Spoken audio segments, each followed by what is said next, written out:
What's going on, my friends? It's your boy C-Zar, and we are talking about XCN today. Hit that like button, subscribe if you want to see more content like this, and let's get into it, everybody. So, it looks like I was wrong yet again. Wrong, wasn't I? It seems as though we are not going below this threshold here, my friends. That is conclusive to me, at least, because it seems as though we have a double bottom, and this was a lot of volume to the downside. That was a lot of volume, my friends, and it took us nowhere. In fact, where it took us was immediately back to the upside. I wonder where most of that volume came in. Oh, you would be surprised to find most of that volume came in at the low, the lowest possible moment. And of course, we're retracing immediately, right?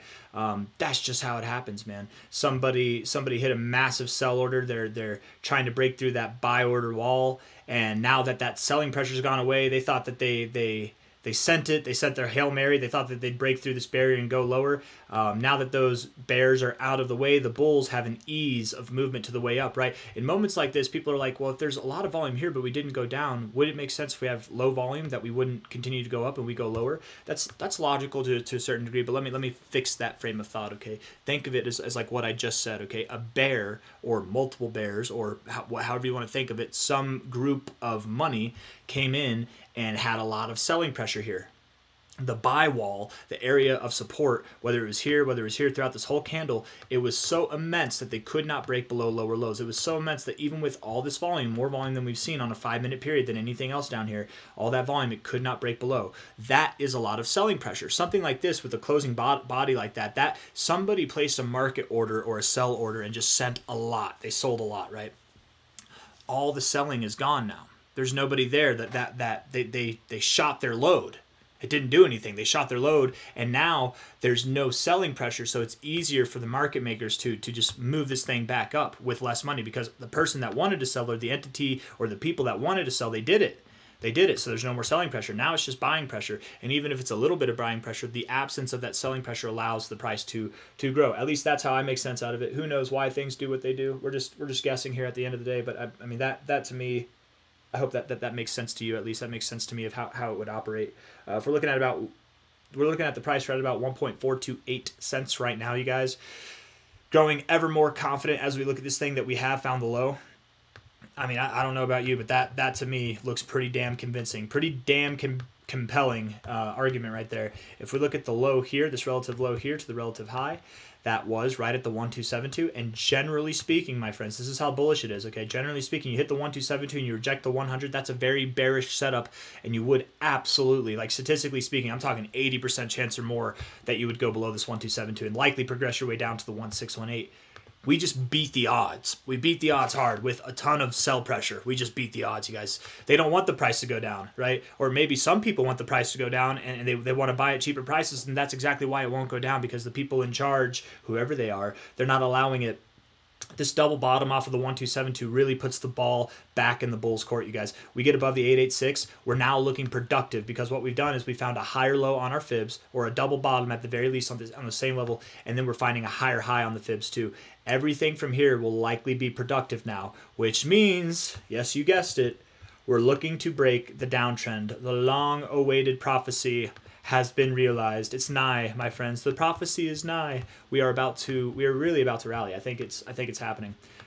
Generally speaking, I was talking about this yesterday. Whenever you start to see this rounding, you can see a rather explosive move to the downside. It's important to be aware, okay, while I do expect not only that we will see new highs relative to this and new all-time highs altogether, this thing will be worth more than $2 by the end of the cycle. While I'm expecting that, it's completely possible we could still crash all the way down below 1 cent. It's completely possible.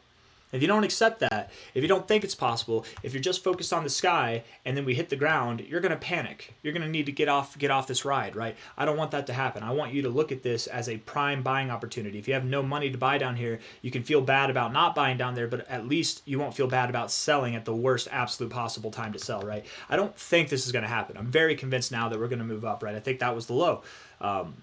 However unlikely it looks on the daily RSI, it looks pretty likely on these shorter term time frames as that was low, but anything could happen, and that's why we're talking about it, right?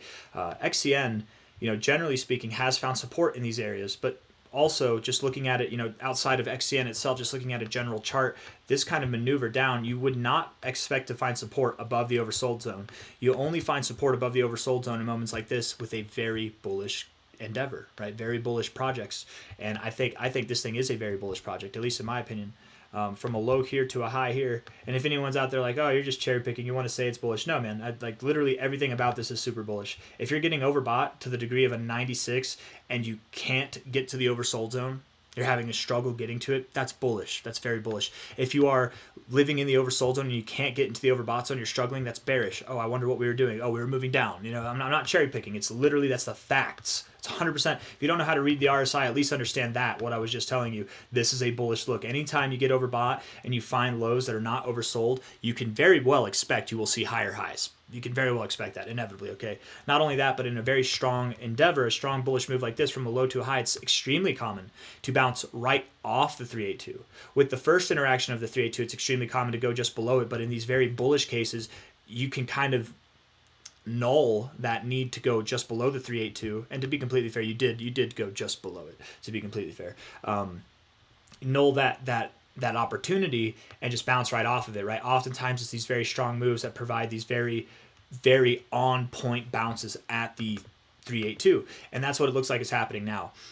Generally speaking, whenever it comes to a consolidation phase, of which we are absolutely consolidating, right? This is not more, it's a downtrend, it's a momentary downtrend, but make no mistake, my friends, we are in an uptrend, right? You zoom out, you can, it's not hard to see. We're in an uptrend. We're definitely not in a downtrend. Momentarily we are, but this consolidation phase, what's very common with consolidation phases is you know you're at the end of it. You know you're about to break out one way or the other when your levels of volume are at very low levels, right? And we are at some of the lowest levels of volume we've seen throughout this thing, right? It's disgustingly low. It's boring. And we look at the short-term time frames, it seems like there's a lot of volume going on, but there's not, right? There was a lot of volume for this key area, and we got the reaction we're looking for, but I mean, to be fair, 37 minutes left in this 1 hour period. If it comes back down, then everything that I've said in this video would be wrong, essentially. And we would go. We'd probably go all the way down, not to 1 cent. I think we'd hold about 1.2, 1.25 cents. That's my expectation. If we were to go down. My expectation at the moment is we're going up. But if we go down 1.25, at the lowest, like 0.0088, somewhere in there. I was told that 8 is the number of money from a good buddy of mine. Shout out to Ezra. 0.0088, could be a good level. Number of money right there, baby. You know, that could be where we go, but I don't think that we go that low. I don't even think that we go lower than this, but I'm just saying that again to prepare you. That way you don't crap your pants and make a bad decision if we happen to go lower. Now that we've assumed that we are going higher, that this is a very normal thing in very bullish environments, not just on the fib basis, but on the RSI basis, and there's things confirming that this is a bullish endeavor. Let's talk about the upside, right? Well, a lot of people are discouraged and they're laughing at us that XCN is down. This is something that I've talked about for weeks now, guys, is that the lower we go, if you notice, the minimum target's at 6.478 cents. The lower we go, the higher that minimum target is. Now it's at 7 cents. And that's the minimum target based on the fibs. The true minimum target is 10 cents, but now actually it's 11 cents.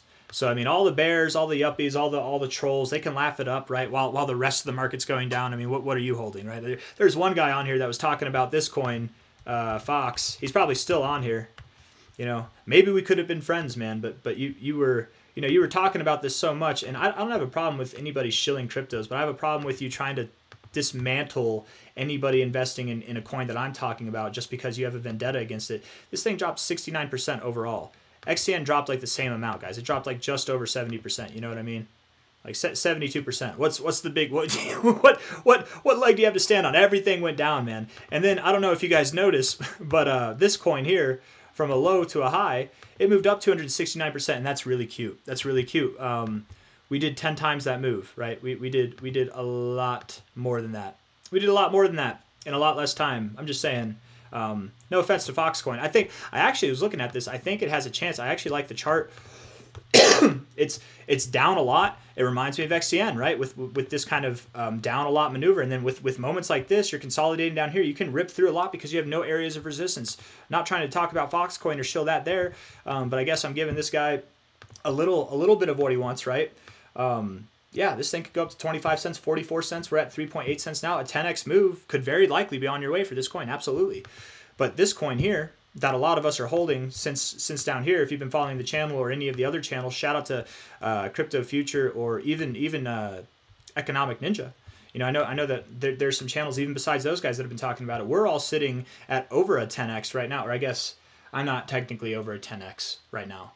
Some people are. I'm not. But whenever it goes up to here, whenever it goes up to these levels, that will be a 100x opportunity for me. You know what I mean? So I'm not gonna move things around and ruin this thing. Whenever I very much do believe that inevitably we will see a 25-cent price, we will see a 40-cent price, and we will see things that are higher. But again, I'm not trying to compare Fox versus XCN. I'm sure they both do well. But the main essence of that was, it's funny that all the trolls are out to play right now and they're talking smack. But what are they talking smack about? Your coin has dropped too. Everything's in the shitter right now, man. So whenever things are out, whenever we finally do start moving up, enough of that. We likely will, I think, at a minimum see 11 cents. The lower this price went, the higher our targets go. 11 cents is the minimum target. Why is it the minimum target? There's 2 targets below. Well, that's because beforehand we've already made sense over the past month that 10 cents is a likely area to bottom or to top off at a minimum. And I say likely, it's not likely to top off there. It's just if we were to top off at anywhere at a minimum, and this thing is to do anything of what we assume it to do, which is seeing new all-time highs, short of this thing crapping out on us and seeing a double top and then rolling over and going to zero, unless something like that happens, the minimum target would be the 1618. It's at 11 cents there. And likely, if you're above the 1618, you gain access to the 1886-2618 area. I don't believe we go to 40 cents. I'm not even completely convinced we go to 25 cents, 26 cents.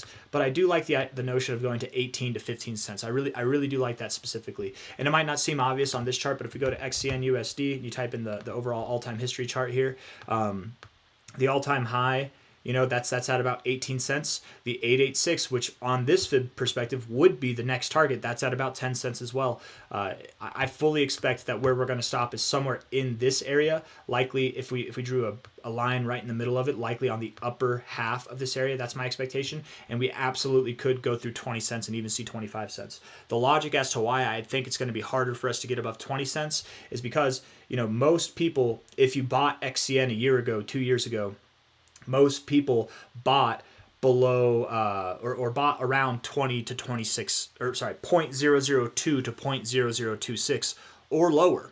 So at these numbers, we start getting up above like 14 cents here and higher. That's when all these people start getting those 100x maneuvers, right? 100x investment returns. And you can say you like XCN and you're going to hold through the whole all-time cycle, but there's a little voice in your head that says, hey man, you 100x this thing. It might be time to take profits. And that voice, it's a smart voice, right? And I think it'd be dumb if you had 100x to not at least take some profits, right? You don't have to sell everything, and I'm certainly not going to sell everything. But at 100x, it's a very juicy profit-taking area. If your brain's going like, yeah, but you could 200x, yeah, but you could 400x. What you're talking about there is going from a 100x to a 400x, and that's phenomenal. But that's a 1 to a 4. That's only a 4x, right? Let me make that clear, okay? Just to get the math perspective here, why it is good to take profits at 100x, okay? Let's say from the low, you hit your 100x here. Okay, you hit it right about, come on, that's it right there, at 7 cents. At the very low, your 100x is at 7 cents. 7 cents. Okay, but you're looking at it like, well, the minimum target's all the way up here at 82 cents. I could get 1,000x. Okay, and that's true. But 100x to 1,000x, that's a big difference. Don't get me wrong. But if you take it from that 100x area and you move up here, now it's only a 10x difference. Well, I'll tell you what, not financial advice, not a financial advisor, but if you took profits even at 7 cents and you rolled it into other cryptos, you're going to find plenty of cryptos that are going to do more than a 10x by the end of this cycle. You hear what I'm saying? So even if this thing does more than 100x, even if it does more than a 400x, it's probably good. And it's something that I'm just prepared for, all right? That I myself, if I had 100x, I'm going to take that badge of awesomeness. I'm going to sell and be like, yeah, I landed 100x this cycle, right? I almost did it last cycle, but we were close, 97x. I didn't sell because I wanted, by the way, if you get a 97x, I want you to understand there's nothing wrong with taking profits at a 97x, my friends. There is something wrong with waiting for 100x and then ultimately taking profits on average at a 14x when you could have done a 97x. Let me just tell you, okay, been there, done that before. But there's nothing wrong with that. Don't get it in your head that a specific target needs to be met. We have to be aware and be flexible with what the readings, what the indicators are showing us in the charts, and be aware that we might not even go above 11 cents. It's possible we could find resistance there. We're talking about all these targets that are near 20 cents, above 15 cents, and that's great. But we might not hit that. We might not stop at 20 cents. We could go all the way up to 30. We might go up to 40 cents. Who knows? It really could happen. This move, while it was nice, who knows, man? This could be a bigger move coming up because Binance might be listing this thing. I will say, in my opinion, not financial advice, not a financial advisor, I don't know if this was exchange buying power, because if it was an exchange buying it, we would have had the listing date, or if it at least consolidated for a little bit. If an exchange was buying, we would have moved up more. We don't consolidate this long, so either this was not exchange buying, or they're doing something weird where they were aware that we were going to go through a drop, so they paused it. And maybe, you know, that's conspiracy stuff. It just sounds crazier the more that I say it like that, but I suppose it's possible. Or perhaps LCX, because LCX exchange did list at these highs. Maybe LCX exchange is the one that sends it up here, which is crazy. But XCN is at such a low market cap at these levels. Maybe it was easy for them to send it up this high. I don't know. You know, that's $1 billion market cap. That's not a small number, but that's not a hard number for an exchange to pump a crypto to. I'm just saying it's not listed on Binance. What happens when we do get that Binance buying pressure? We really could see a move that's stronger than this, and I don't think anybody would expect that, and that's only a reason why you should expect it more. But with that all in mind, again, I'm fully expecting we stop somewhere around 11 cents to 18.2 cents. That's my expectation. We could go higher, and if we go higher, I think 25 to 26 cents is like the maximum target area, or somewhere between there, between 20 cents and 26 cents. Of course, we could even go higher than that, but I would be flabbergasted, and I certainly would be out of XCN by that point. Not 100% out. I'm going to leave anywhere out of my whole holdings of XCN. I will leave anything from 50% to 20%. Once we get up to these highs. I'm not saying a specific number, because I want you guys to determine a number for yourself, how much you want to hold, right? Maybe it's more. Maybe you want to hold on to more than 50%. That's cool. Maybe you want to hold on to less than 20%. That's cool. But I'm going to do that, right? That's my expectation. Oh, no, I kind of ruined it there, because I normally say I'm going to sell 20% to 50%, 20% to 80%. That's what I was saying. Now I just said 50% to 20%. That's not what I meant to say. Don't get the wrong ideas. I'm not selling half of my XCN up here. I'm probably going to sell less than half, but again, I'm getting into too much semantics. I don't want people to. I want people to make their own decisions, right? What's right for them, because it might be the best thing to sell more than half. It might be the best thing to sell less than half, but I definitely will be selling a large bit of XCN, and whatever I'm saying now, I'll let you guys know once it comes down to it, once we're at the top here, once if that's not the top, if it's here, I'll let you guys know how it goes. And the reason why I don't want to sell 100% of my XCN is because what if it does? What if it does, right? And then you can take those you can DCA out as it goes up and really like squeeze that lemon for all it's worth, right? I've got nothing else to say. I hope everything's clear as to what I'm explaining here. I think we've bottomed out. I think we're moving up. Hit the like button, subscribe if you want to see more content like this. Thank you all for being here. I'll see you on the next one. Take it easy. Bye-bye. Bye-bye-bye.